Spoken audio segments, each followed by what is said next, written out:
Muy buenas tardes a todos. Bienvenidos a una charla más del Instituto Juan de Mariana.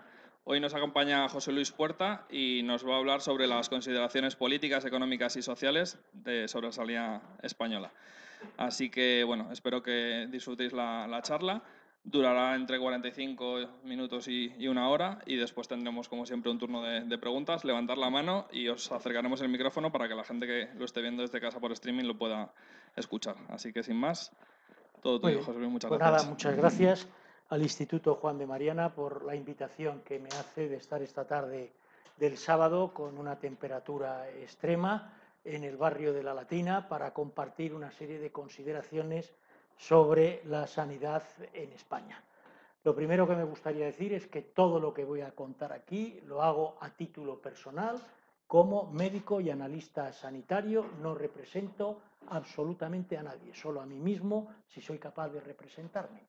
Con lo cual, esta es una advertencia que quería desde el principio dejar claro, que no hablo en nombre de ninguna institución. Hablo a título personal, lo que es mi experiencia como médico, que he tenido la suerte de trabajar en España y fuera de España. Es imposible en 45 minutos, una hora, abordar todos los aspectos sanitarios, pero con esta diapositiva que pongo quiero empezar ya lanzando, antes de que se me olvide y desde el primer momento, una llamada de atención sobre un tema que es importante. Para mí hoy día la salud es un tema global, es un tema que nos afecta a todos. Todo de alguna forma está conectado, como esta fotografía que traigo aquí. Este es un paciente de ébola en un país africano y con ello lo que trato de representar es ni más ni menos lo que acabo de decir. Hoy la sanidad, como tantos otros aspectos, en un mundo globalizado, está totalmente interconectada. Los problemas que tienen sanitarios en otros lugares del mundo, a nosotros como europeos y como españoles, no solamente nos afectan, sino que nos deberían concernir. Este es el primer mensaje que quería lanzar. A ver, ¿cómo avanzo aquí? Perdón. Hay un... No, ya he visto que hay el... Ah, vale, perfecto, ya estoy perfectamente ubicado. Gracias.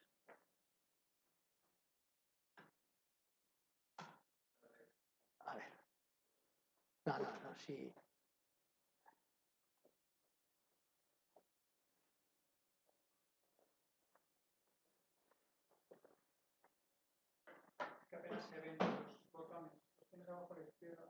No, pero no tengo que... Ahí está. Es en este, ¿no?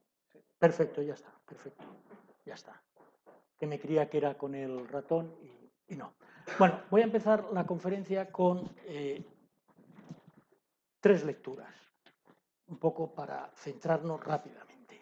La primera es de Ortega y Gasset, tomada de la rebelión de las masas en 1929, que es cuando escribe La rebelión. El hombre vulgar, al encontrarse en ese mundo técnico y socialmente tan perfecto, cree que lo ha producido la naturaleza y no piensa que todas estas facilidades siguen apoyándose en ciertas difíciles virtudes de los hombres y que el menor fallo destruirá rápidamente la magnífica construcción. Esto nos lleva a apuntar en el esquema psicológico del hombre masa, que es el de lo que habla, entre otras cosas, en La rebelión de las masas, del hombre masa actual, dos primeros rasgos: la libre expansión de sus deseos vitales y la radical ingratitud hacia cuanto ha hecho posible la facilidad de su existencia. Uno y otro rasgo componen la conocida psicología del niño mimado, que es, como sabéis, le dedica también unos pasajes a este perfil. El segundo texto, que ahora veréis el autor, dice lo siguiente: el interés de la nación, el bien común y la voluntad de los españoles exige imperativamente una transformación del sistema capitalista, acelerar el progreso económico, una más justa redistribución de la riqueza, una justicia social, una transformación y modernización del crédito, así como la modernización de muchos elementos bases de la producción. Se intenta tachar de socialismo que el Estado nacionalice determinadas industrias y servicios, cuando eso está aceptado en muchos países que se tienen por liberales y recogido del socialismo como cosa lícita y buena. ¿Alguien se atreve a decir de quién pueden ser estas palabras? Pablo Iglesias. Pues aquí lo tenéis.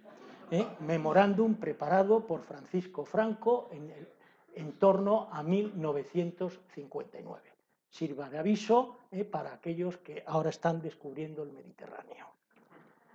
Y la tercera cita, ¿reconoce alguien este personaje? Con la cita que voy a leer es con la que Milton Friedman abre su libro, La libertad de elegir.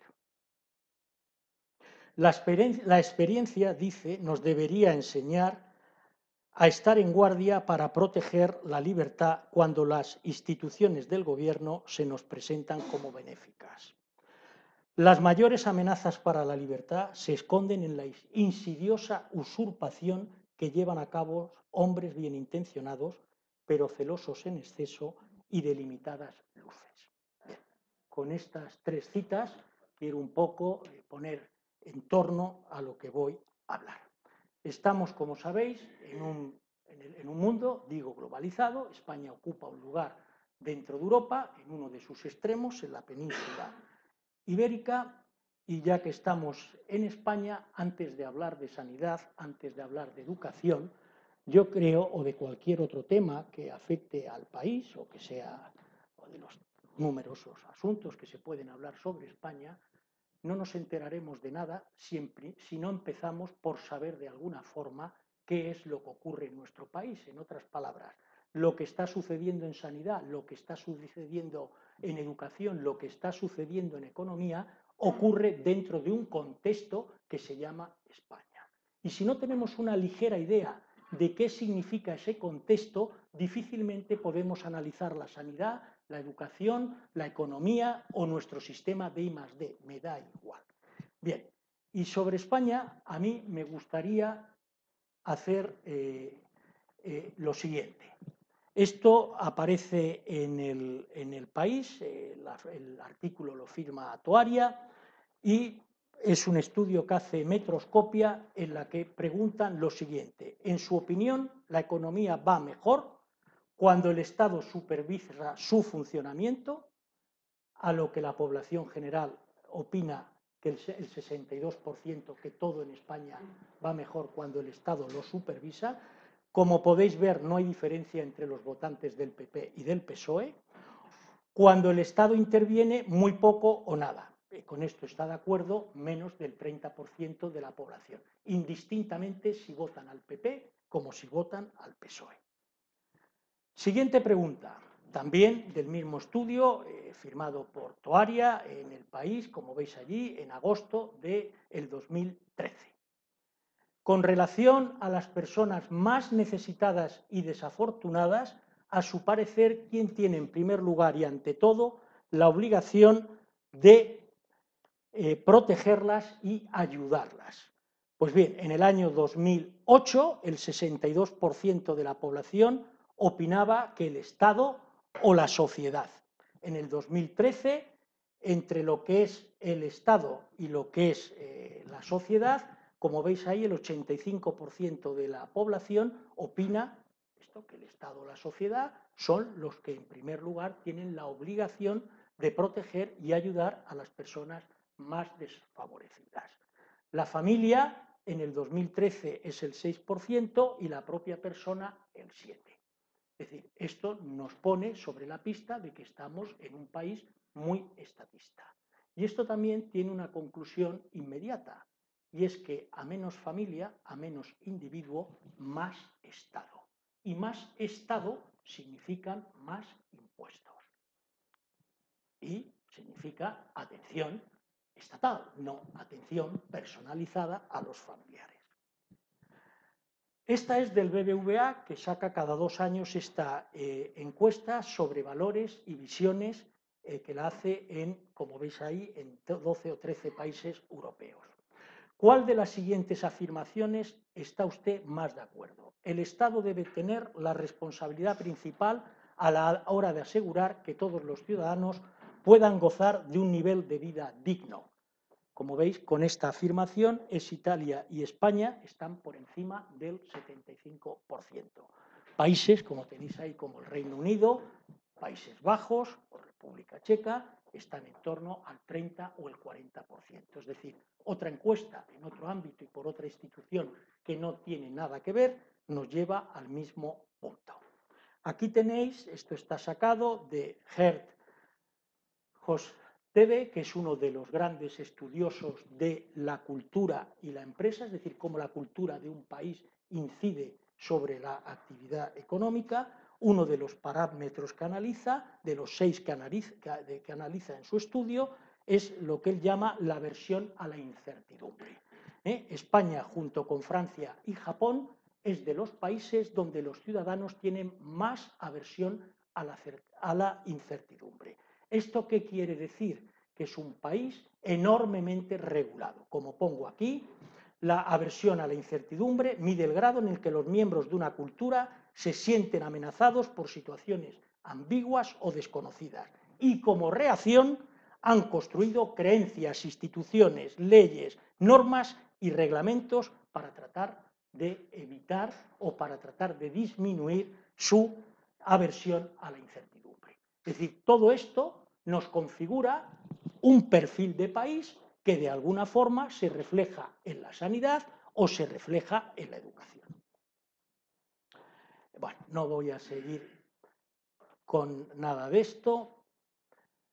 Hay avisos de países socialmente más avanzados que España y en los que deberíamos fijarnos. Aquí tenéis, por ejemplo, Holanda, considera inviable el estado de bienestar. Ya, como sabéis, en el mes de a finales del año pasado hubo una nueva legislación en Holanda que al final lo que acaba diciendo es el cuidado de los ancianos y dependientes pasa a ser una obligación no solo de la familia, como pone en el titular, sino del vecindario y de las personas más próximas. El Estado no puede hacerse cargo de todos los dependientes. Hay un tipo de dependencia que es tan pesada, que necesita tanta ayuda, que evidentemente el Estado tiene que asumir. Esto nadie lo cuestiona y es así. Pero no puede ser que cualquier persona anciana esté desatendida por sus familiares o vecinos más próximos.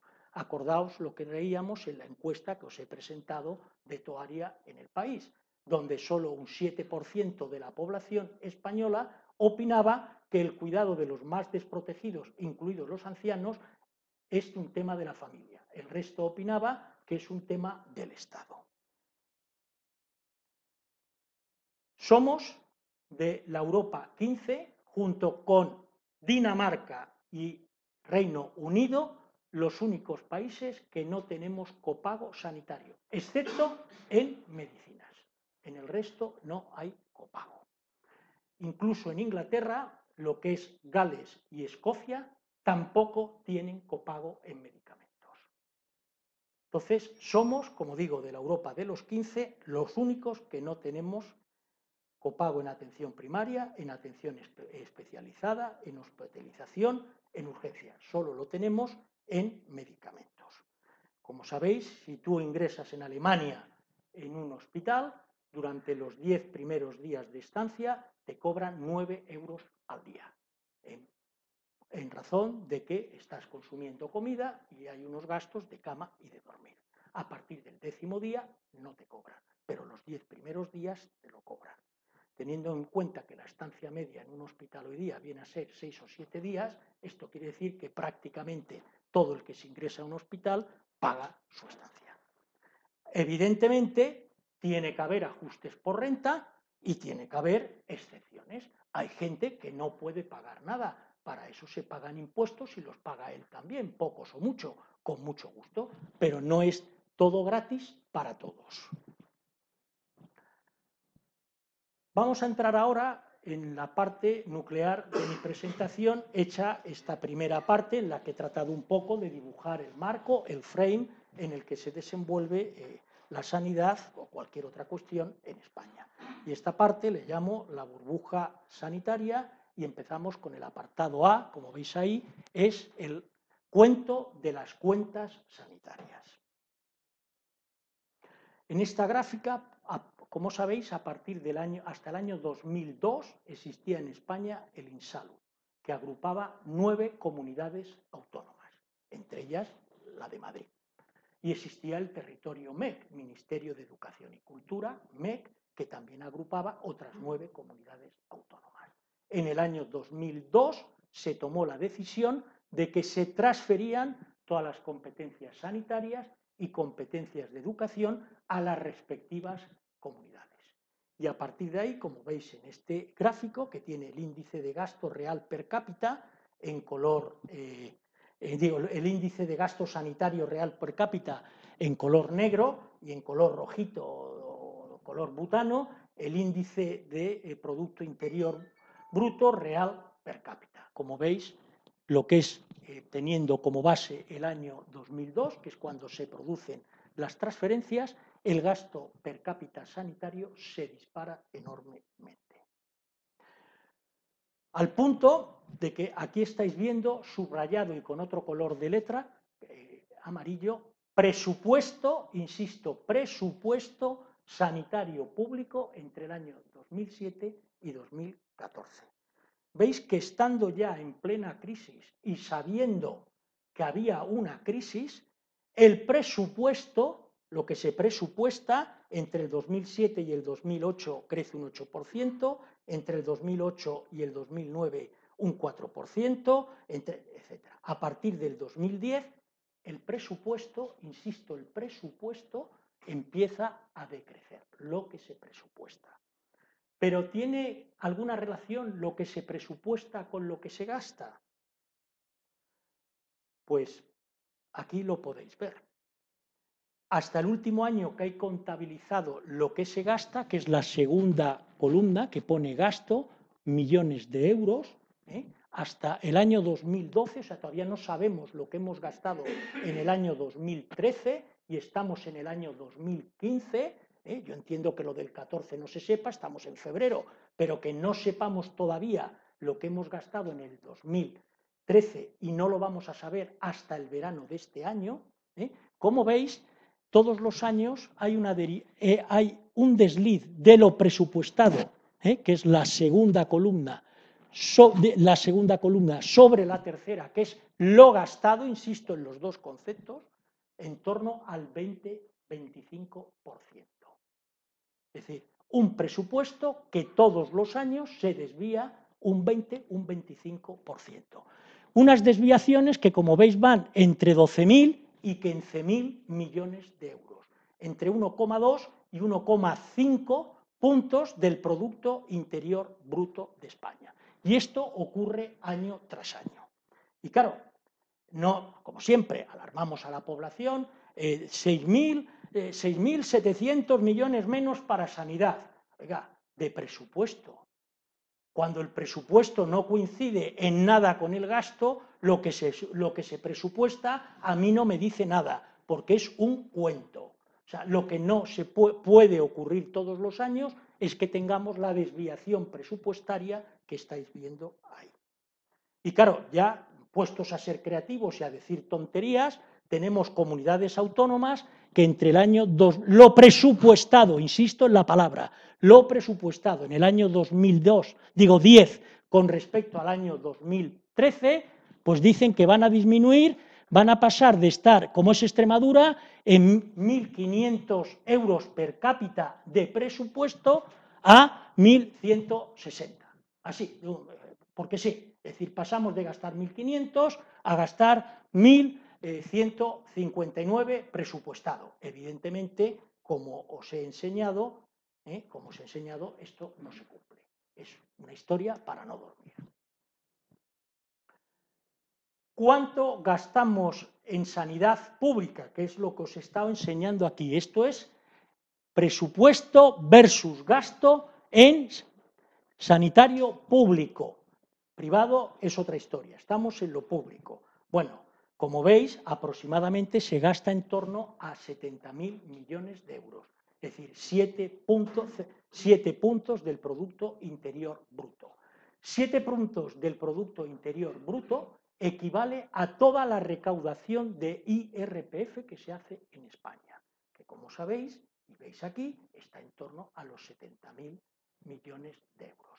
Es decir, de las 4 fuentes de ingresos que tiene la Administración Central, que es el IRPF, que todos me imagino que no lo descuentan, el IVA, todos debemos pagar con IVA, impuestos de empresa, me imagino que todas las empresas pagarán impuestos si le corresponde pagarlos, e impuestos especiales, que es lo que se lleva el tabaco, el juego, el alcohol, etcétera, etcétera. Bueno, pues de esos 4 fuentes de ingresos que tiene el Estado, una es el IRPF, pues todo lo que gastamos en sanidad pública es el ingreso de todos los españoles en IRPF.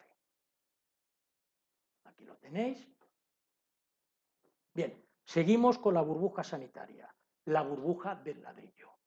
Cuando hay tanto dinero, cuando hay tanto desliz de lo presupuestado sobre lo gastado, pues obedece a causas. Por ejemplo, una de las causas es la construcción masiva de hospitales nuevos. Como veis, en el año 2008, solo en Madrid se inauguraron 6 hospitales. 6. Aparte del que ya se había inaugurado en el 2004, del que se había inaugurado el año anterior, en el 2007, el Infanta Elena, del que se inauguró en el año 2011, que es el Hospital de Torrejón, y el que se inauguró en el año 2012, el Hospital Universitario Rey Juan Carlos. Pero esto no solamente es un problema en Madrid. Aquí tenéis Toledo, que podéis distinguir por el Alcázar al final. Alguien debió creer que todavía existía Carlos V, estábamos en el Imperio Español, y esto que veis aquí es la estructura del hospital más grande de Europa, 1 kilómetro de fachada. No, si aquí hay para todos. Por supuesto, a la hora de inaugurar, si uno se fija en la foto, todos están en la inauguración. Esto no es ni del PP, ni del PSOE, ni del nadie. Todos están en lo mismo, que es hago con lo que presupuesto me lo paso por las narices, no me importa, me desvío un 25% y me pongo a construir. Y me pongo a construir hospitales cuando toda la evidencia que hay nos dice que la estancia media hospitalaria entre el año 2001 y el año 2012, como veis, ha disminuido en un 10%. Hay comunidades autónomas, como por ejemplo Madrid, donde la disminución de la estancia media hospitalaria es del menos 15%. Pero no obstante a esto, seguimos construyendo hospitales. Lo mismo que construimos universidades y lo mismo que procuramos que en cada rellano de escalera haya un hospital, un ambulatorio, un instituto y una universidad, porque la gente tiene que vivir de una forma cómoda. Luego, si lo pagamos o no lo pagamos, es otro problema. Y es que nuestros ciudadanos necesitan hospitales creados para enfermedades agudas. No, básicamente lo que tenemos hoy día en España, como en el resto de Europa, es ancianos. Son enfermos crónicos. Y lo que necesitamos es camas, sitios para crónicos. Tenemos lo que se llama la dependencia totalmente desatendida desde el punto de vista económico. Aquí todo está centrado en la medicina. Hospitales, medicinas, médicos. Y yo soy médico que ejerzo. No estoy hablando de nada que no me sea propio. El presidente de Canarias acusa a las familias, ahí lo tenéis subrayado en rojo, de bloquear el sistema por no recoger 400 pacientes dados de alta. Claro, luego resulta que beneficiarios de la ley de dependencia, a diciembre del 2013, bueno, pues Canarias es el que porcentualmente, por ejemplo, menos atiende a su población. Insisto, lo que hoy necesitamos en España, lo mismo que en casi todos los países desarrollados, no son centros para agudos, son centros para crónicos, que además son más baratos y son más próximas a las necesidades que tiene la ciudadanía. Porque las necesidades que tiene la ciudadanía española en el año 2015 no son las mismas que tenía en el año 1940, ni van a ser las mismas que van a tener en el año 2050. Entonces, no podemos seguir ofreciendo a la gente década tras década el mismo servicio, basado además en una oferta de talla única para todos. Como digo, esta manía de los hospitales y de la burbuja del ladrillo, pues lo mismo, inauguración de trenes y de tranvías que no sirven para nada.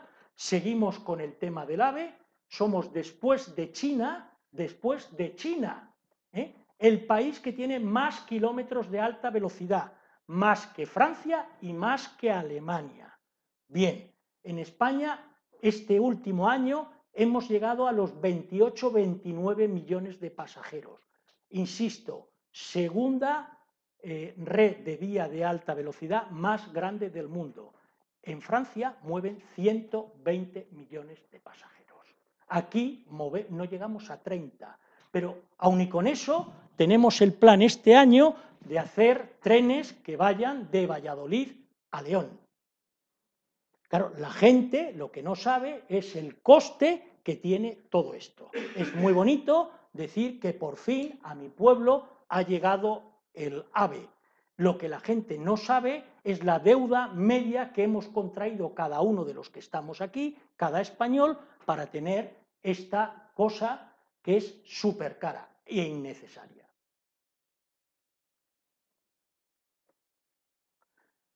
Claro, si creo más centros, tengo más presupuestos, viene lo siguiente, que es la burbuja del personal. Bien, el número de empleados del Sistema Nacional de Salud, es decir, de las 17 comunidades autónomas, más la ciudad autónoma de Ceuta y Melilla, que también hay que incluirlo, ha pasado de tener en el año 2001, como veis ahí, 400.000 empleados, a tener en el año 2010 casi 600.000. Es decir, el personal sanitario en España ha crecido, como veis ahí, más de un 40%.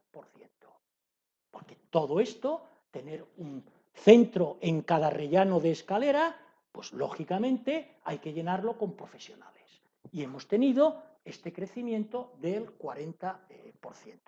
Si os fijáis en lo que es la parte derecha de la barra, ahí está el número de, por un lado, en la parte izquierda están los que dentro de este personal se consideran sanitarios y los que dentro de este personal se consideran personal administrativo. Es decir, tenemos casi 200.000 personas trabajando en el Sistema Nacional de Sanidad que se dedican a labores administrativas.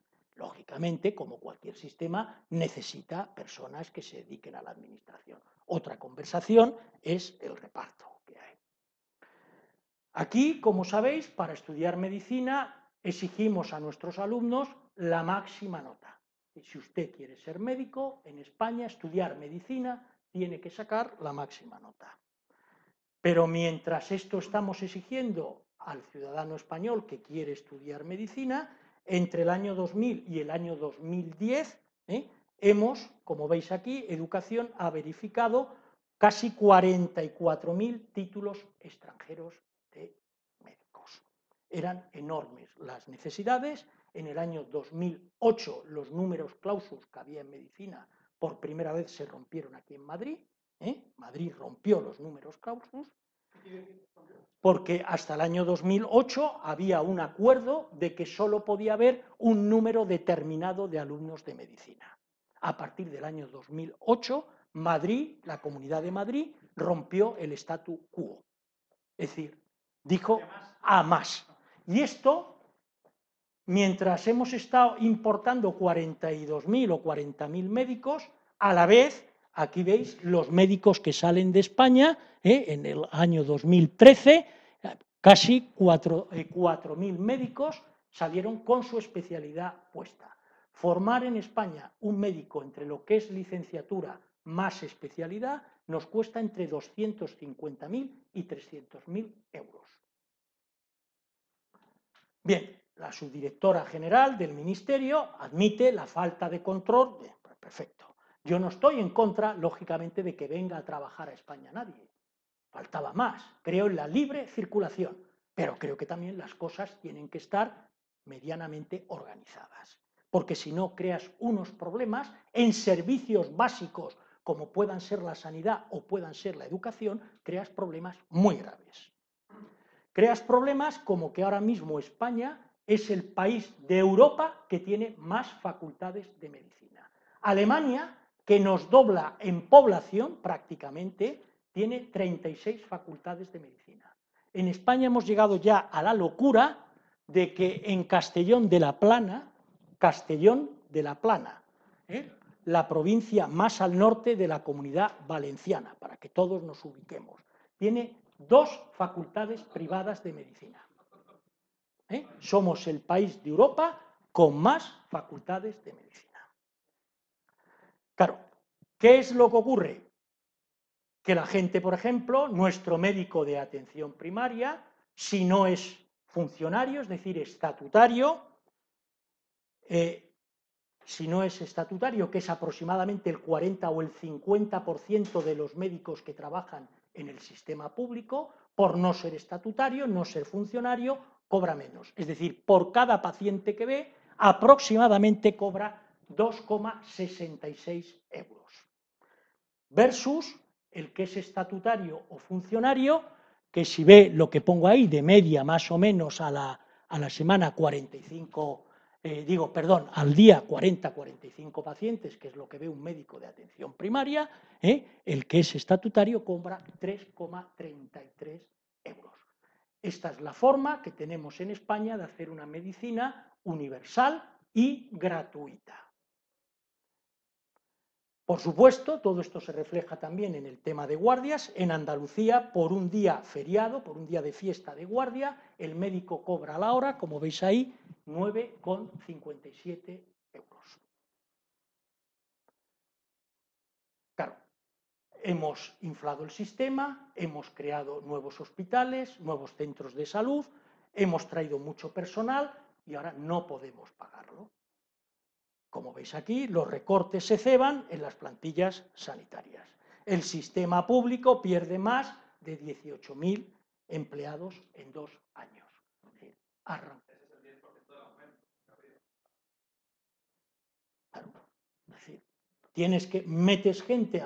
Metes gente y empiezas a tener, porque tenéis que saber que aproximadamente el 50% del gasto sanitario es personal.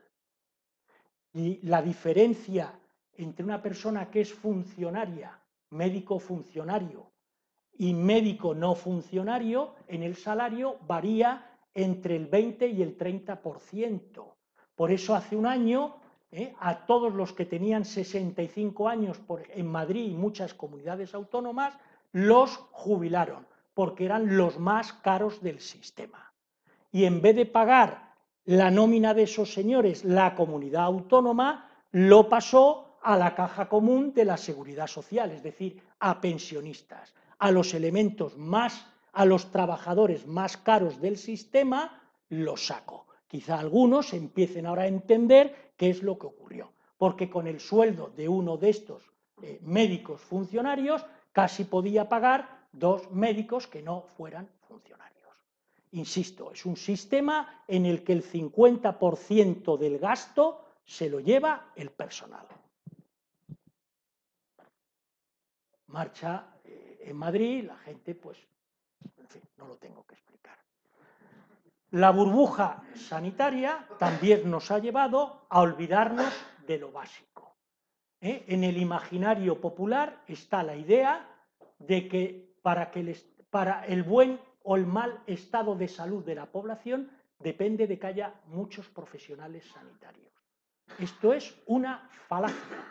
El estado de salud de la población depende de muchos factores, entre ellos que haya un sistema sanitario. Si evidentemente no tienes un sistema sanitario que cubra unos mínimos, la salud de la gente se resiente.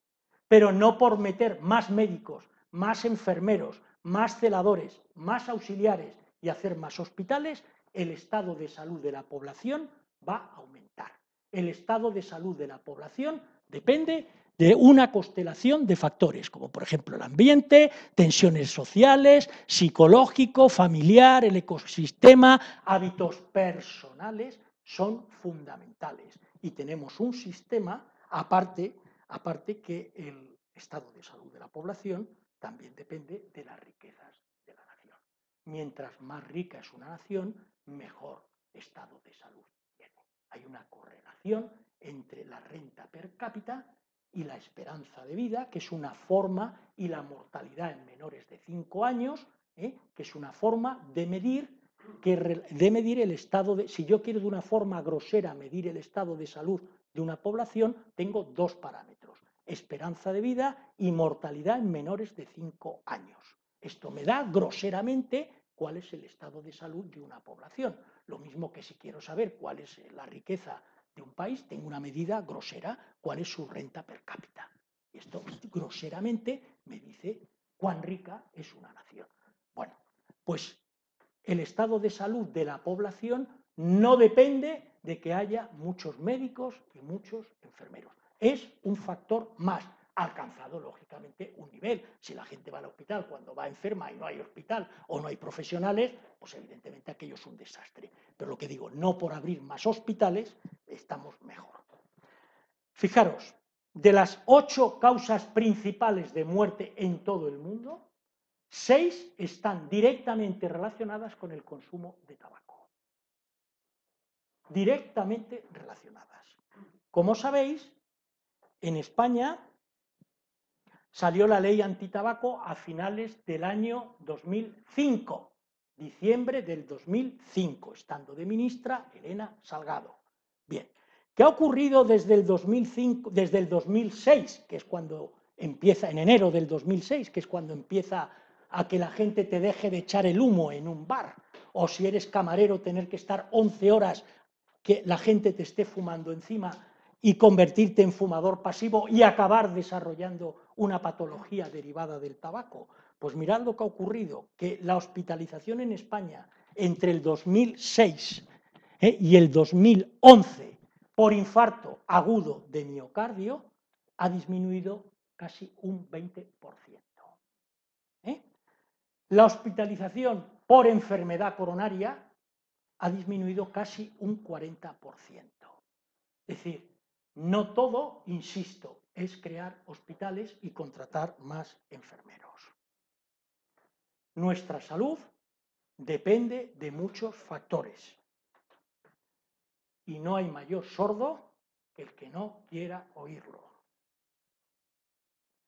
La burbuja sanitaria, seguimos, consecuencias para los pacientes y el tejido industrial. Porque claro, la sanidad mueve 7 puntos de nuestro PIB. Es una masa de dinero impresionante. 70.000 millones de euros es casi la mitad del Producto Interior Bruto de Portugal, por ejemplo. O sea, daos cuenta, si a esto le sumamos lo que mueve la sanidad privada en España, que mueve en torno a 25.000 millones de euros, entre la sanidad pública y la sanidad privada, en España movemos más de 9 puntos del PIB español, que como sabéis el PIB español es de 1 billón de euros, 1.000 millones, 1 millón de millones. ¿De acuerdo? O sea, 90 y pico mil millones de euros movemos, con lo cual esto tiene muchas consecuencias en muchos temas, no solamente sanitarios, sino económicos, industriales, sociales y de muchos órdenes.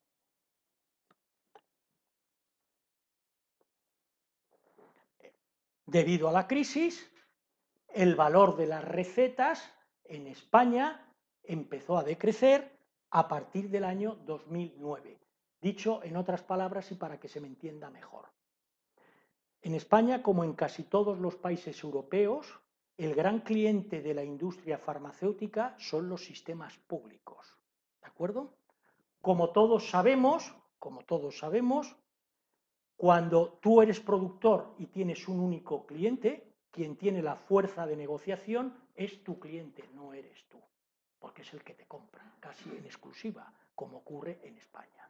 Y en España, lo mismo que en Francia, lo mismo que en Alemania, en casi todos los países, el precio de los medicamentos que paga la Seguridad Social los pone el comprador, el Estado, no lo ponen las compañías farmacéuticas.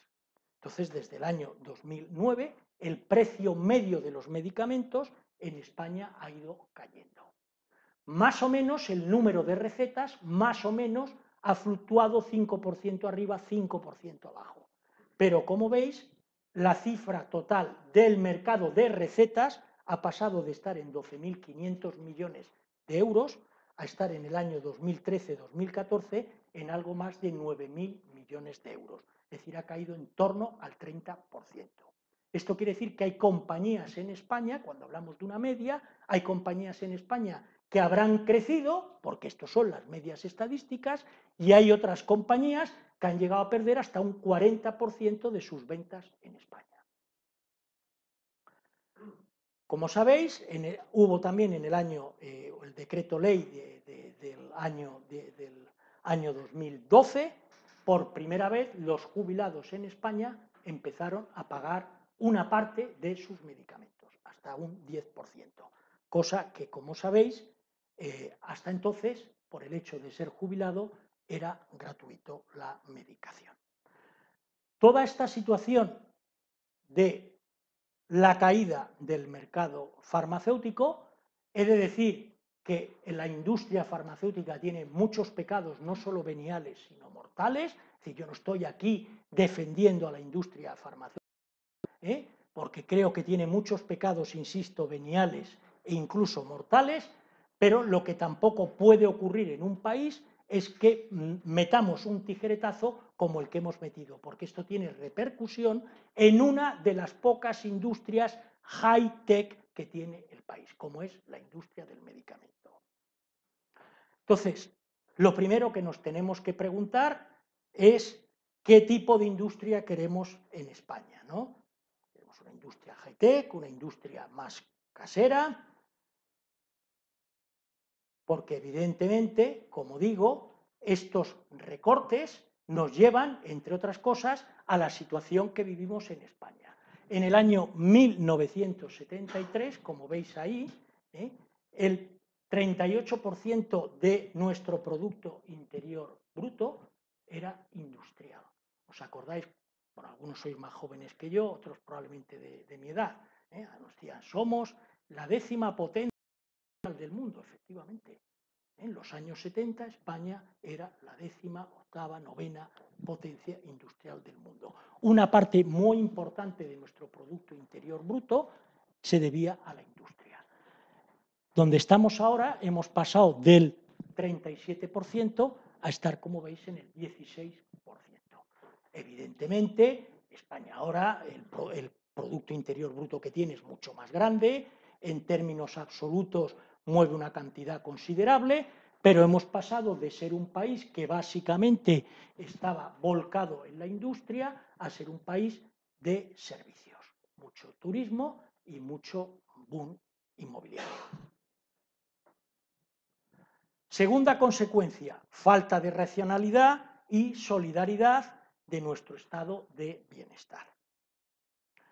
Aquí tenéis, después del aumento que hubo de copago, como digo, con la ley que salió, estando Ana Mato de ministra, aquí dice el periódico, el ciudadano paga de su bolsillo, el ciudadano paga de su bolsillo 250 millones más por los fármacos.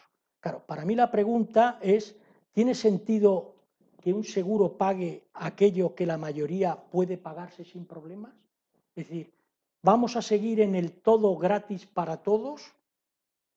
Porque claro, aquí resulta que estamos con las bajadas de precio, y ahora entenderéis mejor lo que decía, con la bajada del precio de los medicamentos, nos encontramos que, por ejemplo, 40 pastillas de ibuprofeno 600 miligramos cuestan menos que un desayuno. El famoso Sintrón y bendito Sintrón, que tantos problemas cardiovasculares evita. Pues resulta que una caja vale 1,64 euros. La pregunta es, por muy importante que sea este medicamento, que lo es, estamos en un país donde la gente necesita que le den un medicamento que vale 1,64, es decir, cuesta menos que un pipón que vale 2 euros. Es que de esto es de lo que estamos hablando. Es que de esto es de lo que estamos hablando. Luego decimos, claro, no llega para todos. Pues ¿cómo va a llegar para todos? Si un medicamento que vale unos 60 esperamos que tenga un copago o que nos lo den gratis, porque casi gratis, porque es crónico. Señor, vale 1,60 €. Y claro, no, ese es su precio, no, el precio que tú vas a la farmacia y dices, deme una caja de Sintrón, sin receta, 1,64, y si es de 4 miligramos, 2,33, caja que viene a durar aproximadamente un mes y medio. O sea, no es que esto se consuma al día. ¿Cuánto vale una medicación para la hipertensión? 4 €. Dura un mes. Y nos gastamos en un paquete de Winston casi 5 €. Ahora hablaremos de esto. Oiga, si es que un paquete de pipas, insisto, vale 2 €. Un desayuno vale 2,50. Un medicamento, un antibiótico, como veis ahí, Monurol, 3,36. Oiga, tiene usted una infección de orina, pues se la paga usted. Es 3,36 €. Que no pasa nada. Y no agobia usted, efectivamente, ajustes por renta y, como todo en la vida, excepciones. Habrá gente que habrá que pagarle esto y con mucho gusto, pero no al común de los ciudadanos. Porque claro, fijaos en esta tabla y agarraos a la silla. ¿Cuánto gasta el español al año 2013, por ejemplo? ¿Cuánto gasta en ventas de juegos y loterías? 22.400 millones de euros. Os voy a repetir la cifra porque os va a resultar increíble. 22.430 millones de euros. Esto es tan importante que en el Ministerio de Hacienda hay una dirección general de loterías y juegos. Bien. ¿Cuánto se fuma el español al año? 12.000 millones de euros. He descontado ahí Ceuta, Melilla y Canarias. Esto está sacado de la página del Ministerio de Hacienda porque no son capaces de saber cuánto se vende en estos 3 sitios. Por eso, del gasto en recetas de la Seguridad Social, he descontado también las comunidades autónomas de Canarias y las 2 ciudades de Ceuta y Melilla. Es decir, fijaos lo que nos gastamos en tabaco y lo que nos gastamos en recetas de la Seguridad Social.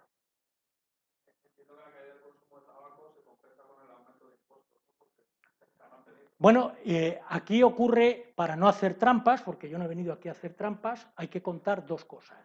Primero, probablemente en España el 30% del consumo del tabaco sea por el turismo. Si descontáis a los 12.000 millones de euros de venta de tabaco del 2013, el 30%, prácticamente os queda lo que es la venta en recetas de la Seguridad Social. A todo esto hay que sumar, se calcula que en torno a 1.500, 2.000 millones que se venden de contrabando en España, de tabaco. Es decir, son números que los dejo claros porque no he venido aquí a hacer trampas, pero me parece realmente que estas cifras deben hacernos meditar a todos un poco sobre lo que decía. Si podemos ir a la consulta para que nos receten ibuprofeno 600 miligramos 40 comprimidos que vale 1,5 €. Todos tenemos que empezar a pensar en estas cosas y así entenderemos mejor por qué luego hay cosas importantes para las que no llega el presupuesto. Porque el presupuesto, aunque algunos no lo saben, no es elástico. El dinero no es infinito. Y seguimos en lo mismo. Somos, junto con Dinamarca e Inglaterra, los únicos que tenemos un solo copago en medicamentos. Como he dicho antes, siempre tiene que haber excepciones. Hay gente que no puede costearse las cosas y para eso están los impuestos. Tenemos totalmente descuidada la dependencia. El copago que hay de dependencia, en los que tienen la suerte de estar en el programa, de que los admiten en el programa, es casi del 20%. Mientras que de todos los medicamentos que se prescriben por receta en España, El copago, después de la introducción que se hizo de la ley en el año 2012, está en torno al 10%. Hasta el año 12 estaba en torno al 6%. Bien, hemos dicho que nos gastamos en juegos y loterías aproximadamente 25.000, 23.000 millones de euros, dependiendo del año. Como veis, fijaros, en el año 2010 estábamos en 27.000 millones de euros.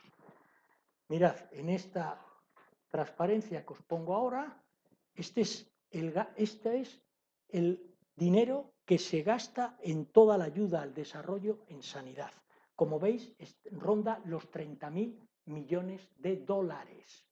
Es decir, casi todo lo que en España gastamos en juego es lo que dedica el mundo entero a la ayuda al desarrollo en sanidad.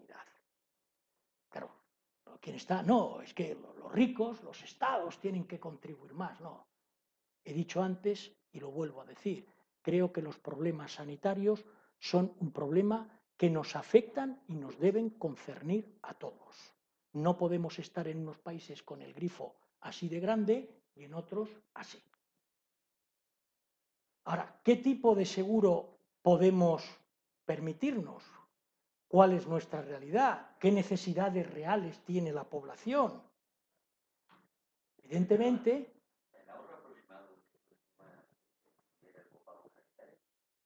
depende de cuánto copago utilizaras, pero te voy a dar una cifra.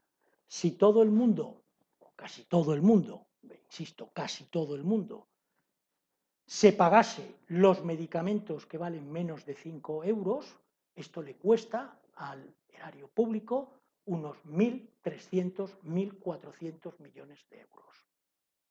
Por ejemplo, el tema de la hepatitis C, el tema de la hepatitis C y como tantas otras necesidades que hay, si no estuviéramos con que hasta un medicamento, como he dicho, de 1 euro y pico hay que pagarlo, pues mire, a lo mejor tendríamos dinero para otras cosas.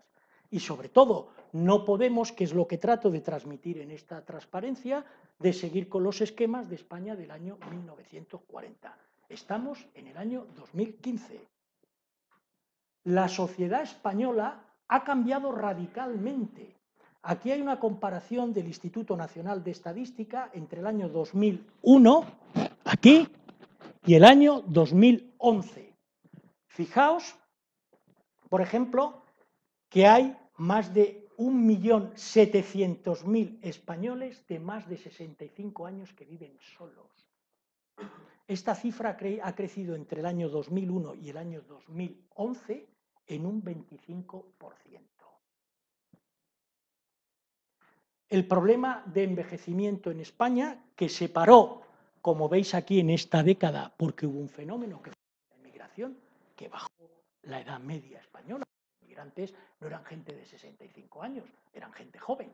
Y esto paró, como veis aquí, pero ahora mismo, en el año 2020, es decir, mañana mismo, se calcula que el 20% de la población española, una quinta parte de la población española, tendrá más de 65 años. Y va a vivir en una sociedad donde la mayoría opina que sus problemas son temas del Estado o de la sociedad. ¿De acuerdo? Y ya lo he dicho antes, a menos familia, más Estado. Y más Estado significa más impuestos. Evidentemente, todo ha cambiado mucho. En el año 70, por cada 6,2 trabajadores había un jubilado, un dependiente. Ahora, en el año en el que estamos, en el 2014, 2015, menos de 2 trabajadores soportan a un dependiente. Es decir, no estamos en la misma realidad. No podemos seguir funcionando con esquemas de los años 50, ni de los años 60, ni de los años 70. La realidad económica de España, sociológica, política, en todos los aspectos es distinta. Sin olvidar, ¿cómo lo voy a olvidar? Porque vivo en la calle y no estoy en un despacho lucubrando y paso consulta y veo lo que veo, que hay un 20 y tantos % de parados en este país. Esta es otra realidad que tenemos y que no podemos ignorar, ni quiero dejar de nombrar. Claro, se ha desdibujado totalmente lo que antes había, en los años 40 o 50, que era jubilado o persona mayor pobre. Esto se ha desdibujado. Como veis, aquí tenéis en este color naranja, lo que son pensiones. Y esto de aquí, en este color más rojo, lo que son salarios. Fijaos que el salario medio en España es de 22.000 euros, mientras que la moda, es decir, estadísticamente, el salario más frecuente en España es de 16.000 euros, mientras que la pensión media, estadísticamente hablando, es de 17.800 euros. El salario mínimo interprofesional en España ronda los 9.000 euros al año, mientras que, como decía antes, la pensión media está en torno a 17.800 euros. Es decir, ya no hay una división tan clara entre jubilados o personas mayores y pobres y activos y con más posibles. Esto se ha borrado en España, con lo cual esta dialéctica que hay de que es que los jubilados, no, mire usted, la gente tendrá que pagar de acuerdo con lo que es su riqueza, de acuerdo con lo que son sus ingresos. Porque si no acabamos en tonterías como estas en una comunidad autónoma supuestamente llevada por liberales, ¿no? Los mayores de 60 años dejarán de ir al cine en 2013 por 1 euro. Mire usted, ¿yo por qué con mis impuestos tengo que pagarle a nadie el cine? Es que es un bien básico, es que estamos hablando de comer, estamos hablando de vestir, porque no hay cosa más básica que vestir, comer o tener un hogar y no es gratuito. La gente se lo tiene que buscar. Y resulta que gastamos dinero en que los mayores de 60 años vayan al cine por 1 euro. Bueno, pues muy bien.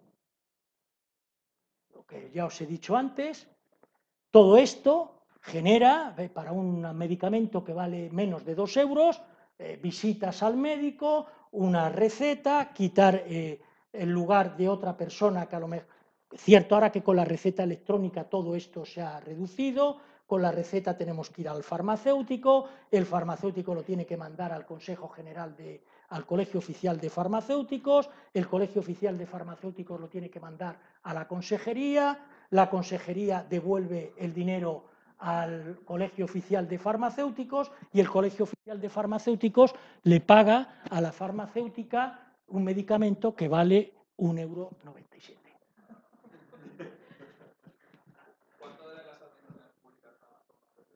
Hombre, ahora ha disminuido porque hace 2 años estábamos entre lo que era industria, en el año 2013, entre lo que era industria farmacéutica y lo que era FENIN, que es la patronal de todo lo que son aparatos médicos, estaba en torno a 9.000 millones de euros. Claro, como pagamos medicamentos que valen 1 euro, 2 euros, 3 euros, luego cuando estamos en Sintrón, anticoagulantes. Medicación fundamental para evitar problemas cardiovasculares, dicho de una forma resumida. Resulta que los nuevos anticoagulantes, que valen 90 euros, pues bueno, las 3 sociedades de médicos de familia con sus respectivos presidentes, aquí una tribuna, hablando de las barreras que hay para recetar medicamentos que valen 90 euros. Pero para medicamentos que valen 2, 3 o 4 euros, lo que usted quiera. Yo no tengo un seguro de coche para que me arreglen la bombilla. Ya, si se me estropea una bombilla, ya me la pago yo. Yo lo que tengo un seguro de coche es por si en un semáforo un tipo despistado me destroza el coche por atrás. Lo mismo la Sociedad Española de Oncología Médica se queja, lo que os he dicho. Recordemos el concepto de seguro. ¿Para qué queremos un seguro del coche? ¿Para que me cambie las escobillas cada 2 años? No, hombre, las escobillas ya me las cambio yo. Lo que quiero es que si un tipo me arranca la puerta mientras estoy saliendo, pues que vale a lo mejor 800 o 900 euros, me lo paga usted. Porque si no, estamos cayendo en esto, que conforme aumenta el precio de la prestación, más dificultad tenemos para el acceso. Yo no quiero un seguro que actúe de esta manera. No estoy diciendo ni que tenga que haber barra libre, ni que se tengan que dar medicamentos o técnicas que son caras si no hay base científica para prescribirlas. que son dos cosas distintas. Si existe base científica que justifica esa medicación o esa intervención del tipo que sea, que se pague. Lo que cada uno podemos pagar de nuestro bolsillo, por favor, vamos a pagárnoslo. Claro, y en todo este mare magnum, pues resulta que también nos dedicamos a construir en Madrid spas. Aquí están las escuelas pías donde construimos un spa público. Luego resulta que un año después esto constituye un modelo de recorte social porque no hay dinero para mantener un spa. Quien quiera un spa que se lo pague de su bolsillo. Yo no tengo por qué pagar con mis impuestos a nadie un spa. En fin, podemos gastar dinero en lo que queramos, en lo que queramos. López dedicó 19 millones de euros a enseñar euskera a los sanitarios. Bien, está en su derecho. Entonces, lo que tenemos que decidir, y ya estoy concluyendo, es qué es lo que queremos. Spas, ayudar y tener más prestaciones en la dependencia, ir al cine por 1 euro si tienes más de 60 años, que te den medicamentos que valen 3 euros, que te paguen la diálisis si la necesitas, o dar techo a los que tienen que dormir en la calle. Porque no sé si sabéis que en los albergues a los 3 días se suelen plantar en la calle. Sí, pero pagamos 1 euro, pero que los mayores de 60 vayan al cine por 1 euro. O tengamos un spa. ¿Cómo no vamos a tener un spa? Claro, ¿cómo una persona puede aspirar a estar en la categoría de derecho de ser humano si no ha ido en su vida a un spa? Y luego resulta que a los mendigos cada 3 días, por norma, los solemos poner en la calle. Evidentemente, ahora, cuando ha llegado esta ola de frío, puede ser que el plazo se amplíe, pero normalmente funciona así.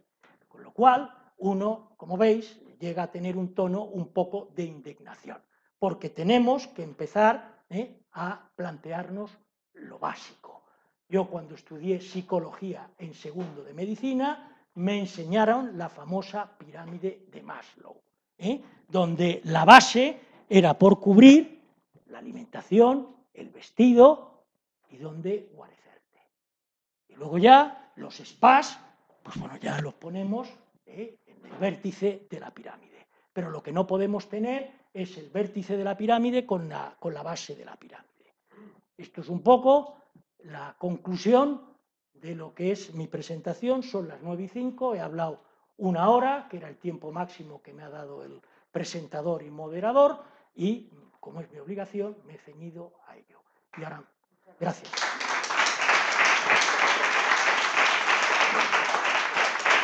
Pues ya empezamos el turno de preguntas. Los que estáis escuchándonos desde casa, si las podéis hacer llegar por YouTube o por... Una puntualización sobre el juego y la lotería. Y es que eso es un bien estupendo porque es el único impuesto que es voluntario. Entonces, la gente que quiera pagar ese impuesto, pues que lo pague. Y respecto al tema de la conferencia, a mí me ha encantado porque yo defiendo que cualquier Estado serio debería tomar 2 medidas. La primera sería anular las lenguas regionales, su oficialidad. Y segundo, que eso tiene coste cero. Y la segunda es centralizar y optimizar eliminando las comunidades autónomas, que es un disparate. 17 sistemas informáticos, idiomas distintos, es que es por eso totalmente de acuerdo con usted. Pero todo este tipo de cosas encarece enormemente los sistemas sanitarios. Usted ha señalado 17 sistemas informáticos. Ojalá fueran solo 17 sistemas informáticos, porque a lo mejor se sorprende usted de saber que en Madrid hay hospitales que informáticamente no se comunican entre ellos. También usted se sorprenda de saber que los médicos de atención primaria tienen un software distinto al que utiliza, por ejemplo, el SUMA y el SAMUR, que cada uno tiene su software correspondiente. Por eso le digo que si fueran 17 sistemas informáticos, pues estaríamos medio felices. Pero es que la realidad es todavía más podenca que lo que usted acaba de decir. Luego, además, hay una cosa que los que hayan estudiado ingeniería, incluso económicas, pues han estudiado, que es la famosa curva de experiencia. Es decir, cuando yo fabrico un bien o doy un servicio, soy más eficiente, doy más calidad y soy más barato cuantos más servicios o productos hago. Dicho en otras palabras y trasladado a la medicina. Si yo mañana me tienen que hacer un trasplante de riñón, yo querré ir, aunque tenga que coger uno de estos maravillosos aves que ya tenemos en España, que en 1 hora o 2 a lo máximo te transportan de un extremo casi a otro de España, iré a un hospital donde hagan 250 o 300 trasplantes al año. Porque en un hospital donde todas las semanas hacen 3 o 4 trasplantes, saben muy bien lo que se traen entre manos. Si hay una complicación, tienen ya un elenco de casuística que hará más fácil resolver esa complicación. Pero aquí los políticos, torticeramente, han vendido, por fin en nuestra comunidad podemos hacer trasplantes hepáticos. ¿Cuántos? 4 al año. Para que usted, lo que decía antes, en cada rellano de escalera hagamos también trasplantes. Y vendamos a la gente que qué bonito es que sin salir de su comunidad autónoma a usted le hacen un trasplante. Yo hay ciertas enfermedades que si me tengo que ir a Dinamarca, miré a Dinamarca. Porque es a lo mejor el único sitio del mundo donde tienen experiencia en cierta patología. Y yo lo que espero de un seguro público que supuestamente vela por mis intereses es que cuando tenga un problema me lleven al mejor sitio del sistema público donde me lo puedan resolver. No me vendan la moto de que es que se lo hacemos en la comunidad. Ya por fin trasplantamos hígados en nuestra comunidad. No puedo ser más claro en lo que estoy diciendo, ¿no? Sí, perdona. Perdón. Sí, quería, bueno, muchísimas gracias por que ha sido una magnífica, me ha encantado, ¿no? Mutatis mutandis, creo que lo que has indicado para el sistema de salud se podría aplicar para el sistema universitario. Yo soy profesor universitario y es que es exactamente igual, ¿no? Es decir, ¿cómo se puede pretender que en cada una de las 1000 universidades que se han abierto últimamente en España tengas un super especialista premio Nobel, que no tenemos creo que ninguna, que además haga que el nivel que tú tengas en cada una de las materias, además que vas a estudiar, sea el nivel máximo, en vez de, como era prudente y todo el mundo entendía hace apenas unos años, para estudiar algo que realmente merezca la pena, tienes que irte a un sitio donde haya un gran maestro que te lo vaya a enseñar, ¿no? Es decir, que el otro día yo le decía a unos alumnos míos, es decir, que leyeran un libro, ¿no? El libro de Camino de Servidumbre de Hayek, como se lo pueden descargar gratis, este sí que lo van a leer, ¿no? Es decir, porque uno gratis se lo descarga de internet, ¿no? Pero en cambio, otros libros que les voy recomendando dicen, es que este no lo puedo descargar y no me voy a gastar los 8 euros o los 10 euros o los 15 euros que me cuesta, porque claro, es inaudito que por un bien cultural tenga que pagar nada, ¿no? Entonces, ahí va la pregunta. La pregunta es, ¿cómo podemos hacer? Porque, claro, especialmente en los ámbitos de la sanidad y la educación, en otros también, pero sobre todo en estos, parece que ha calado el mensaje de que tiene que haber gratis total. ¿Cómo podemos revertir el mensaje y pensar que esas cosas tienen un valor? Y que tienen un valor, a lo mejor uno tiene que pagar una parte de ello, ¿no? Es decir, que yo insisto a mis alumnos que en vez de que ahora que dice, se quejan de las matrículas, que son 1.500 euros en vez de los 1.000 que pagaban hace unos años, bueno, antes todos los demás te subvencionábamos el 85%, ahora te subvencionamos el 75%, es decir, que todavía el 75% sigue siendo subvención, ¿no? Esa es la pregunta. Y luego un ofrecimiento. Me gustaría invitarte, perdón, a que vinieras a la universidad, a que nos dieras esta misma conferencia para unos 250 alumnos. Bueno, luego hablamos de eso. Gracias. Y una contrapregunta es, en esa invitación va incluido un traje, una coraza para poder...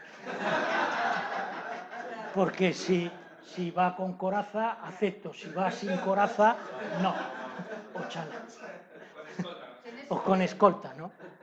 No, efectivamente, o sea, lo he empezado diciendo y lo vuelvo a decir. El problema, la sanidad pública en España y la educación pública en España son como vidas paralelas, absolutamente vidas paralelas. Lo que ocurre en la sanidad, trasladando a la realidad educativa, es lo mismo y viceversa. ¿Qué ha ocurrido en España con las universidades? Que en los últimos años si no me falla la memoria, estoy hablando de públicas, se han creado casi 20 universidades, ¿no? ¿Qué ha ocurrido con el personal en las universidades en los últimos años? Que ha crecido hasta decir basta. Ahora vienen los rectores y dicen, es que se me jubilan los profesores y usted no me permite ampliar plantilla. Por favor, cuénteme usted desde el año 2008 en cuántos profesores ha aumentado el cómputo general en las universidades públicas españolas. Volvemos a lo de siempre. Si ya vemos que estudiar en Valladolid oceanografía es una injusticia, porque ¿cómo voy a ir a Cádiz? Joder.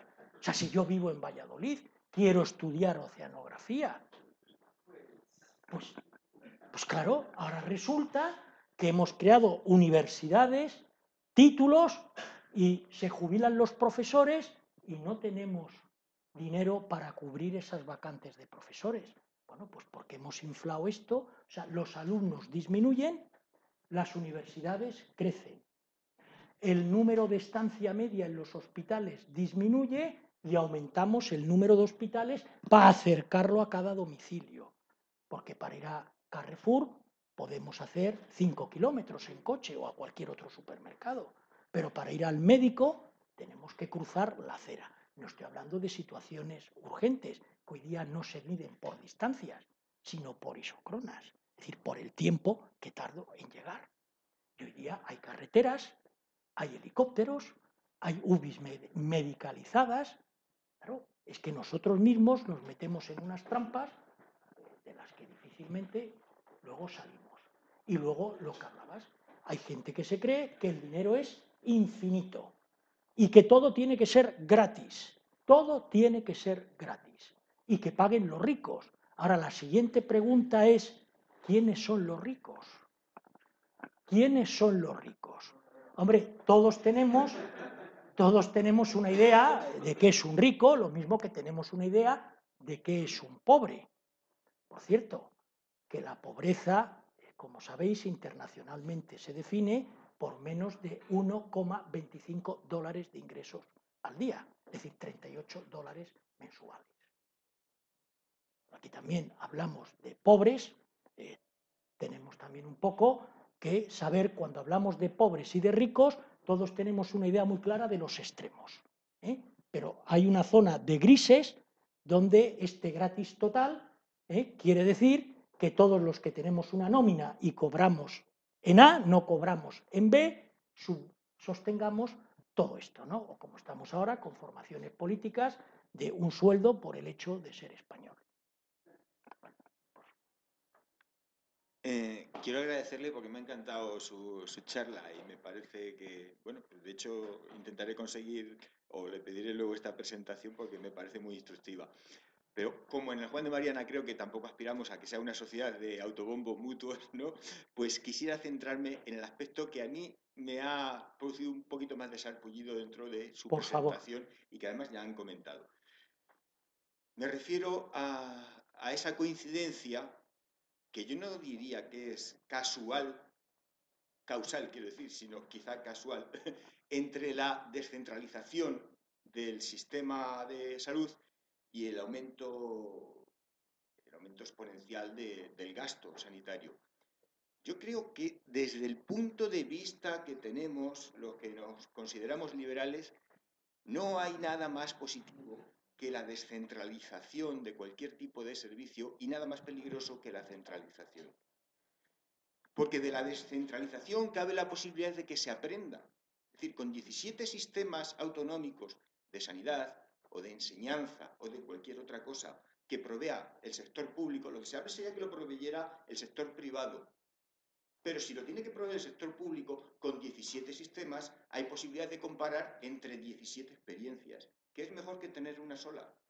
Es decir, a nadie le impide a un gestor de la sanidad de Ceuta o del País Vasco o de donde sea, tener un sistema que subcontrate ampliamente o que subcontrate todo y que cuando necesiten una operación de corazón, pues te lleven al señor por la vía rápida a Madrid, que es donde están especializados. A nadie se le impide. que experimente ese modelo de sistema sanitario súper descentralizado o súper subcontratado.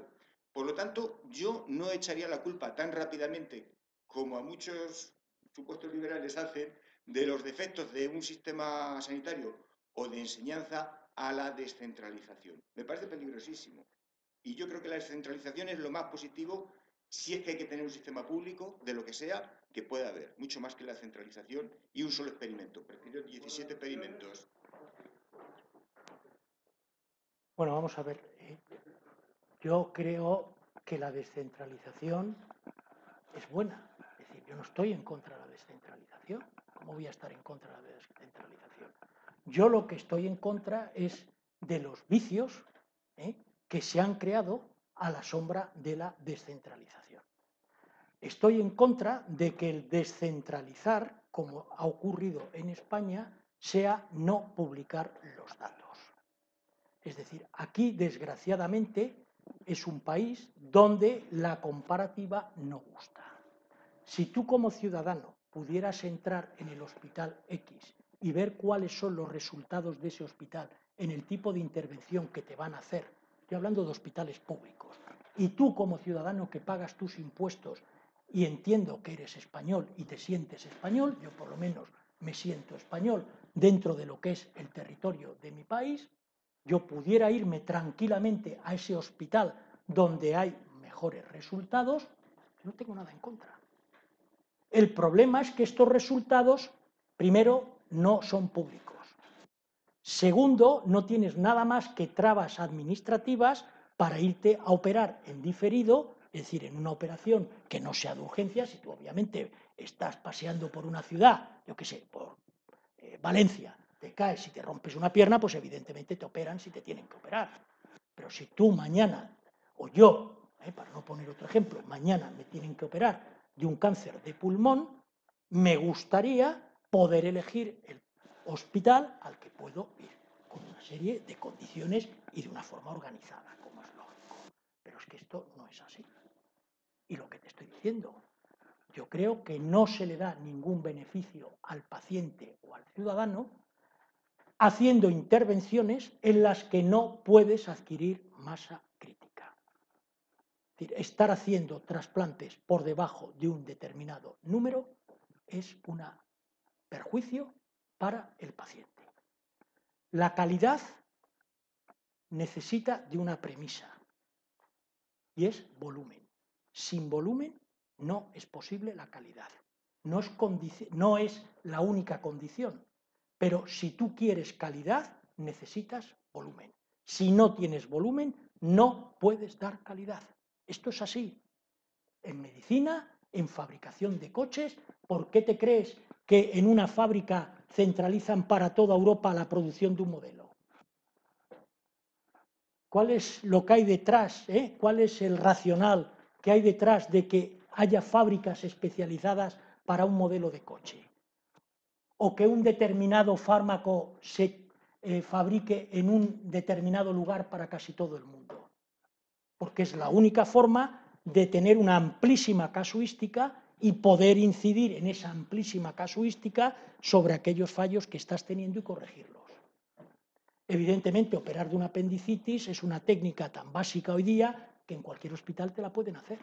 Pero yo no estoy hablando de esto. Estoy hablando de una serie de patologías que no deberían hacerse en todas las comunidades autónomas. Es que lo que yo he dicho no se opone a lo que usted dice. Estamos los dos de acuerdo. En un sistema descentralizado no se impide a ningún gestor de ninguna de las autonomías ¿Cómo que no se impide? O unidades descentralizadas, o subestados, o como se le quiera llamar, autonomías en España, no se le impide que subcontrate y que envíe a su, digo yo. Es que no es así. Es que creo que en ese punto no se le debería de impedir, es que no es lo mismo debería que es. Pero ¿tiene algún impedimento, por ejemplo? Ciertamente, hombre, ciertamente, ciertamente, ciertamente, porque la sanidad de Galicia tiene que pagar un dinero a la otra sanidad. Claro. Pero es que el consejero no quiere que el presupuesto salga de su comunidad. Claro. Este es el problema que... Toma la opción más barata, de mejor relación calidad-precio.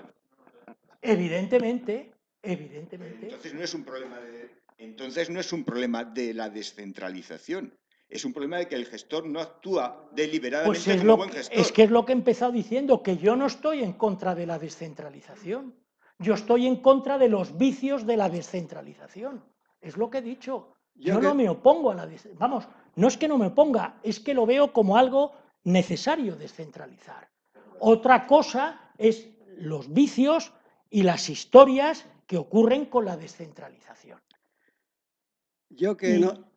Perdón. Sí. Y sobre todo, insisto, uno de los grandes problemas que tiene el sistema público español en educación y en sanidad, transparencia en datos y resultados. Y mientras no haya transparencia en datos, en sanidad y en educación, aquí estamos jugando, a mí me parece, el todos somos iguales, porque detrás de esto hay todos somos iguales. Hemos logrado, yo cuando acabé la carrera, había 4 o 5 hospitales en España que eran un poco la luminaria, donde todo el mundo se miraba, donde se hacían cosas especiales. Hemos logrado que estos hospitales desaparezcan. Hoy todos somos iguales. Claro, tú no puedes tener un sistema donde no haya referentes, ni en educación, ni en sanidad, ni en nada.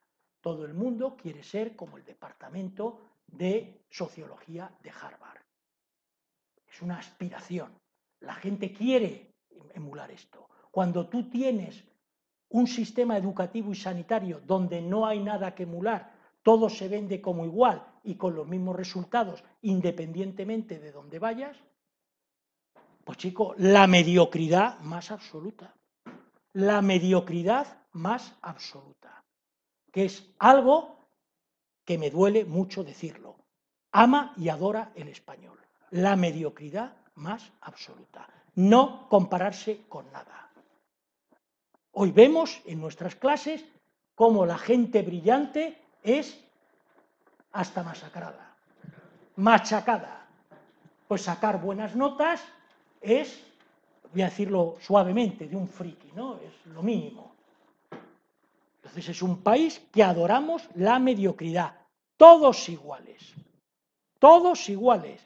Compañeros y camaradas, este año subida lineal del 10% para todos.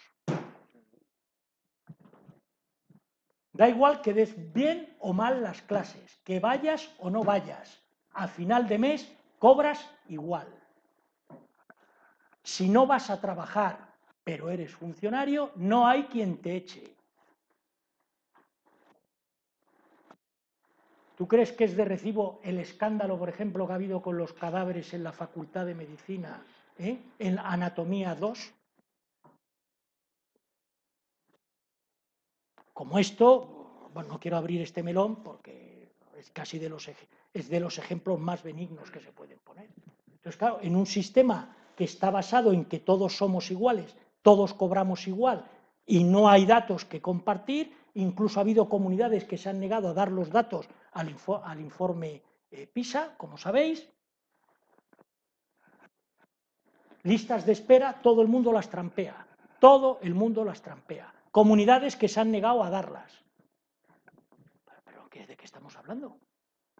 Yo esta descentralización, pues no estoy a favor de ella. Me parece una descentralización viciada y perjudicial para mis intereses como ciudadano. Yo lo veo así. Evidentemente, respeto otras opiniones. La mía la doy y la argumento. No estoy diciendo que diga la verdad. Es mi punto de vista. Sí, es que el tema no está en centralización o descentralización, el tema está en eficacia o ineficacia. Si una persona tiene que fabricar una tortilla, para él tiene un procedimiento, pero si tiene que fabricar tortillas para 1.500 millones de chinos, tiene que tener otro procedimiento. Entonces, el Estado tiene que ser eficaz. Y en educación y en sanidad y en otras muchas cosas, hoy en día, sobre todo con las telecomunicaciones, tiene que ir a la centralización, porque es donde hay más eficacia. y donde hay más control. Cuanto más descentralizado está el Estado, más corrupción y más ineficacia existe. Y eso es, eso es demostrable, pero lo contrario es indemostrable.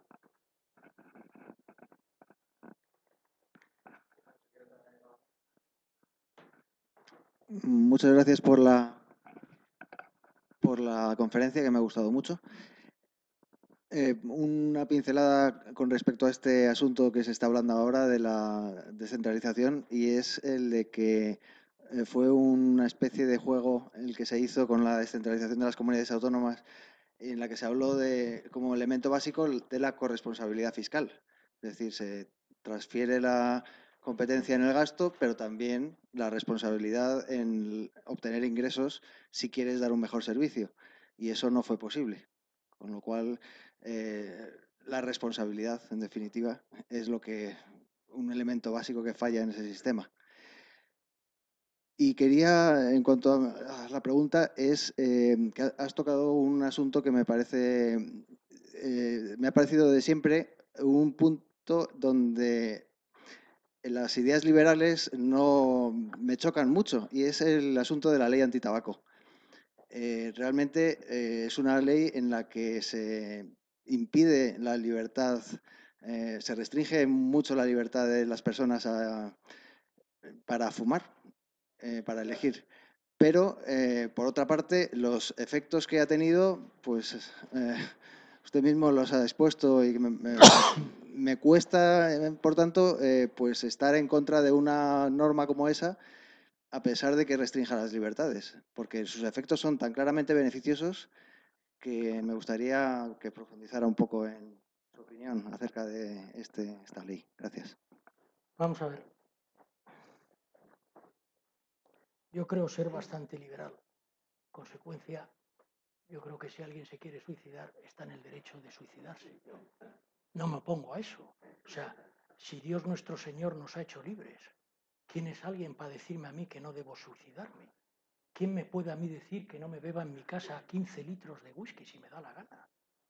O que me tome 15 cajas de Orfidal, o que me fume 10 cajetillas todos los días, ¿sí? Siempre que no afecte mi salud. Entonces, si yo trabajo en un bar y estoy 10 horas u 11 horas aguantando el humo, yo me convierto en un fumador pasivo y tengo más posibilidades, estadísticamente hablando y demostrado científicamente, de tener determinadas patologías. Si yo voy a comer a un restaurante, no tengo por qué estar aguantando algo que es perjudicial. Si en un restaurante un señor se quiere beber 3 botellas de vino seguidas mientras no me vomite encima ni se meta conmigo, a mí me importa cómo se machaca el hígado, está en su derecho. Aquí es que cuando hablamos de tabaco, hablamos, y por eso se prohíbe en los lugares públicos, no en tu casa. Es decir, tú en tu casa puedes fumar lo que te dé la gana, es tu salud. Pero si aquí ahora yo llevara 1 hora o 2 hablando y estuviera una persona fumando, estaría perjudicando a mi salud. Esa es la diferencia. Por eso yo, por ejemplo, con las recetas, creo que las recetas de psicofármacos deberían ser libres. Es decir, si usted quiere ir a una farmacia y comprarse 15 cajas de diazepam y tomárselas, feliz y dulce muerte, señor. No tengo nada que decir. Es su libertad. La única restricción que yo haría en las recetas es en los antibióticos. ¿Por qué? Porque el mal uso de los antibióticos crea resistencias. Y si yo un día necesito un antibiótico, su mal uso me perjudica. Entonces, yo creo absolutamente en la libertad. Eso sí, si usted se pone morado de beber whisky o se pone morado de tomar diazepam, no me diga luego que esto es un eximente. Pero ya digo, yo no estoy en contra de esto. La cuestión del tabaco es distinta. Es que tú perjudicas la salud de terceros. Y además hay una derivada cuando uno perjudica su propia salud, que es que en un sistema público universal y gratuito como este, todos luego tenemos que pagar el restablecimiento de tu salud.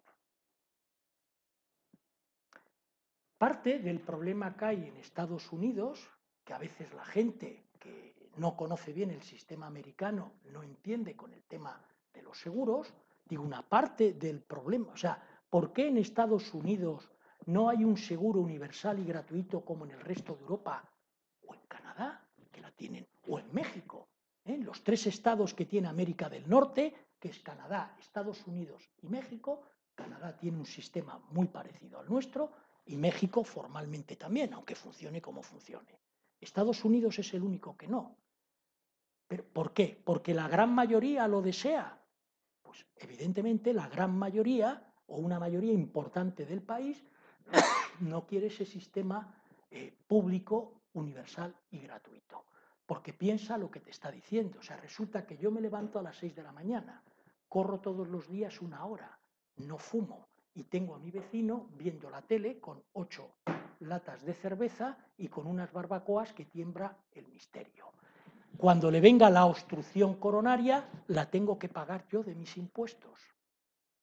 Este tipo de mentalidad, que no estoy diciendo que sea ni buena, ni mala, ni medio pensionista, este tipo de mentalidad es la que le hace a muchos estadounidenses estar en contra de ese tipo de seguro.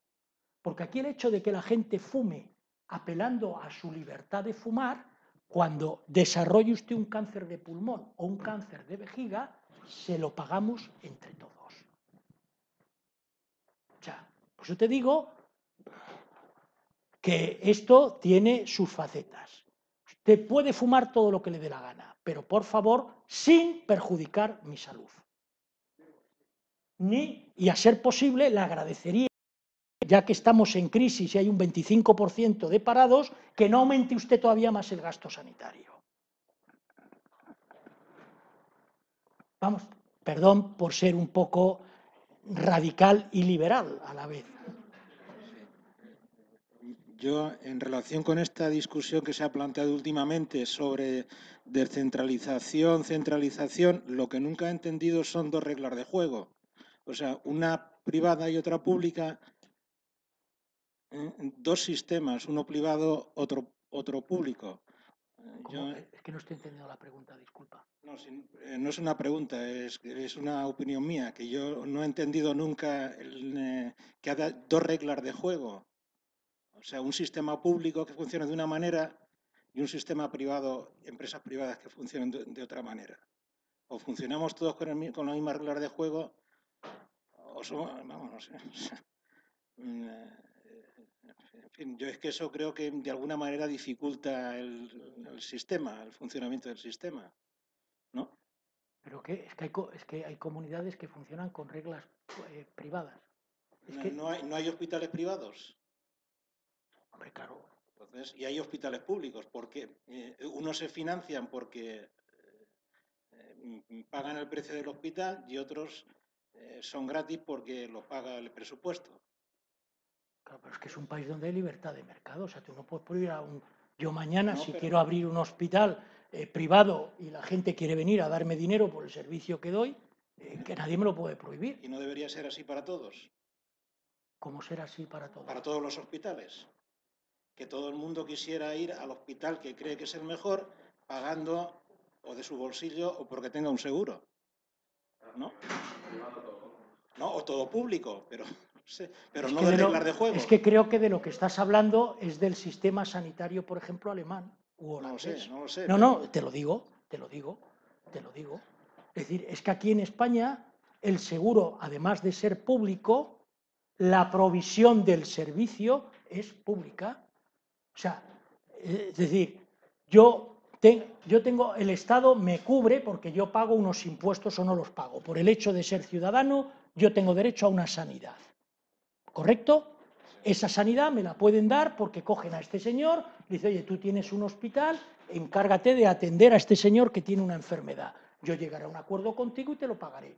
O bien puedo, como Estado, crear un hospital, llenarlo de funcionarios y que atiendan a la población, que es lo que ocurre en España. Hay países como, por ejemplo, Alemania, donde hay 80 o 90 organizaciones sanitarias que tienen, es el modelo alemán que funciona en el centro Europa. Lo mismo ocurre en Bélgica, lo mismo ocurre en Holanda, lo mismo ocurre en Austria. Es decir, no es un hospital de titularidad pública con funcionarios que te atienden. En Inglaterra, por ejemplo, los médicos de cabecera te atienden en su casa, en su oficina, y los paga el sistema público inglés.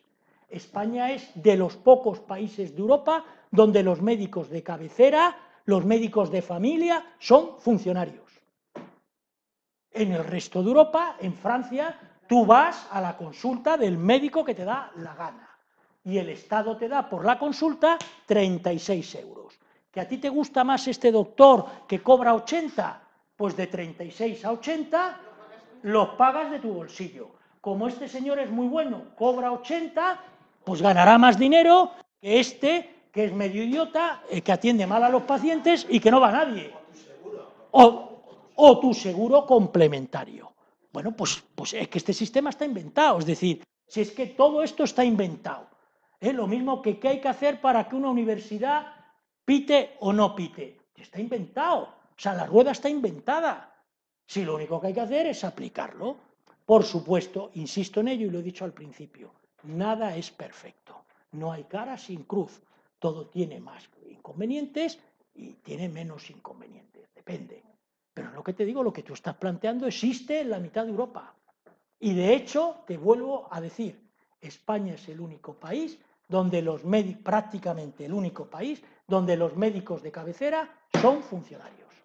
En Francia no hay que irse a ningún sitio extraño, vas a la consulta del doctor Blanc, que pide por visita 100 euros. El Estado te da los té y el resto de tu bolsillo. Si eres bueno y la gente cree que te lo mereces, podrás pedir 100 euros. Si eres un matao, pues a lo mejor va alguien y te da los 36 euros que le da el Estado.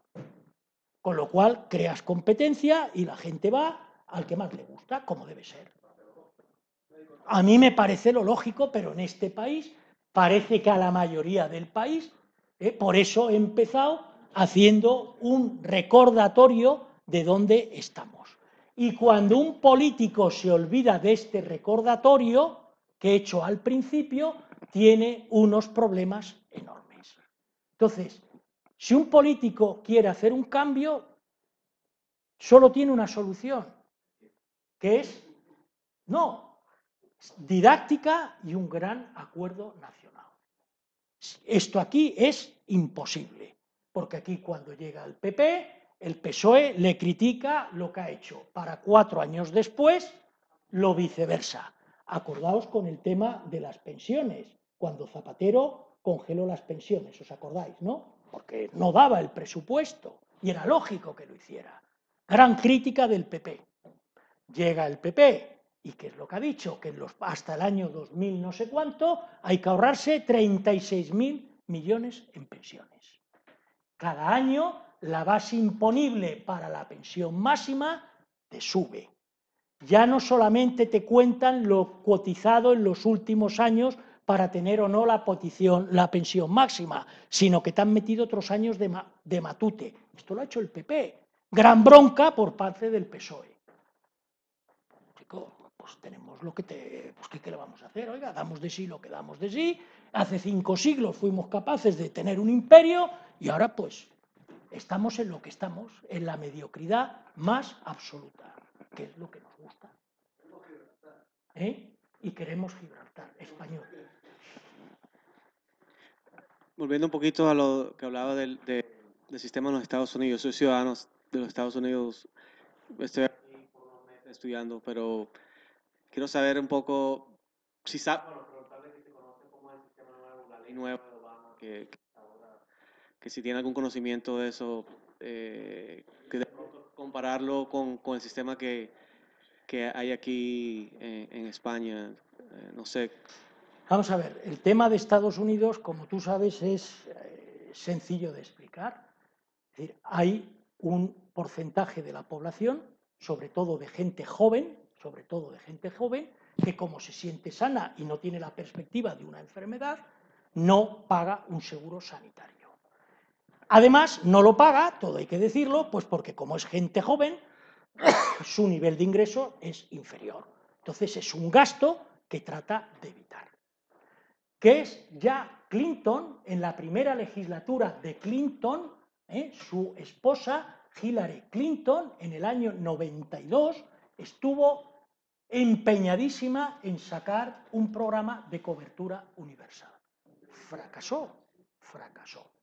Y de hecho, en el libro que escribe Hillary Clinton de su tiempo en la Casa Blanca, dedica un capítulo, mejor dicho, 2 capítulos al tema sanitario que intentó hacer. O sea, esta es una vieja aspiración, sobre todo del Partido Demócrata estadounidense. Obama ha tratado de llegar a esto. Entonces, ¿qué es lo que ha hecho? A esos 40 millones de personas de los que son en Estados Unidos 280, 320, ¿no? 300. Bueno, pues a esas 40 millones de personas que básicamente, como digo, son jóvenes y niños, debajo de lo que en Estados Unidos se considera los ingresos que hacen que una familia sea pobre, pues hasta aquellos que tienen 3 veces esos ingresos, les ha propuesto un plan de seguro sanitario que tienen que pagar conjuntamente ellos con sus empleadores. Esto es el plan, que está funcionando, como todos sabemos, más despacio de lo que se creía. Bueno, es que más bien no está acabando de funcionar. Ayer, por ejemplo, nosotros tenemos un límite de registro en el sistema nuevo que hay hasta el 15 de febrero. Entonces, hay un problema de software, hay un problema con el software que no acaba de funcionar. Sí. Bueno, estuve en la página y a mí me cuesta casi $300, $250 mensuales o sea, estoy forzado a comprar un seguro médico que no cubre todo, o sea, y estoy forzado a comprar. Bueno, que me deprimí, yo dije, y vi la conferencia aquí que me pareció interesante, pensé en venir para comparar los 2 sistemas, porque en ese momento pensaba yo de que, bueno, el de aquí se ve mejor, pues que allá uno lo están obligando y yo no quiero, a mí no me interesa tener un seguro médico si no lo quiero comprar yo, o sea, es que además si no... hay un problema constitucional detrás de todo esto. Claro. O sea, la Constitución no permite que te obliguen a tomar un seguro. Claro, bueno... O sea, han tenido que hacer una triquiñuela legal, como bien sabes, sí. Porque la Constitución americana no da pie a que te puedan imponer la obligatoriedad de contratar un seguro. Claro. Y han tenido que hacer una serie de triquiñuelas legales, como en cualquier país, cuando lo que se quiere hacer no se acaba de adaptar a la Constitución para poder sacar este proyecto adelante. Pero uno de los problemas que se han encontrado con muchos legisladores, es decir, con congresistas y con representantes en la Cámara, ha sido que constitucionalmente tú no puedes obligar a un ciudadano, forzarle a que tome un seguro. Claro. Eso es un problema añadido. La última pregunta, conociendo todo esto, ¿cómo prevé que este sistema, o sea, para dónde va? Vamos a tener porque mucha gente dice que está diseñado para fallar, para completamente colapsar y que tengamos un sistema como el de aquí, que le llaman single payer allá, para que todos tengamos un sistema de salud pagado por el gobierno. Yo no me considero un experto en el seguro sanitario americano. Lo que sí, repito, es lo que dije hace un rato. O sea, yo creo que hay una amplia mayoría, no sé el porcentaje exacto, hay una amplia mayoría de estadounidenses que no quieren ese tipo de seguro. Bueno, ya estás hablando de mitad, estás hablando de mucho. O sea, un 50% no son 20%. Hay una mayoría importante en Estados Unidos que no quiere un seguro a la europea, para que nos aclaremos. Punto 1. Punto 2.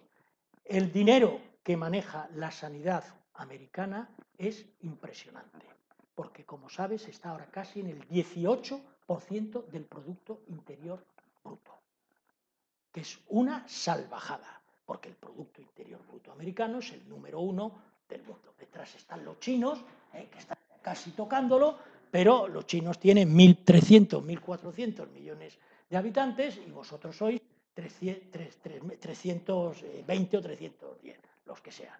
Es decir, mueve una masa de dinero donde detrás de eso, como siempre que se mueve una masa de dinero, como ocurre en España, que estás hablando de 90.000 millones de euros en España.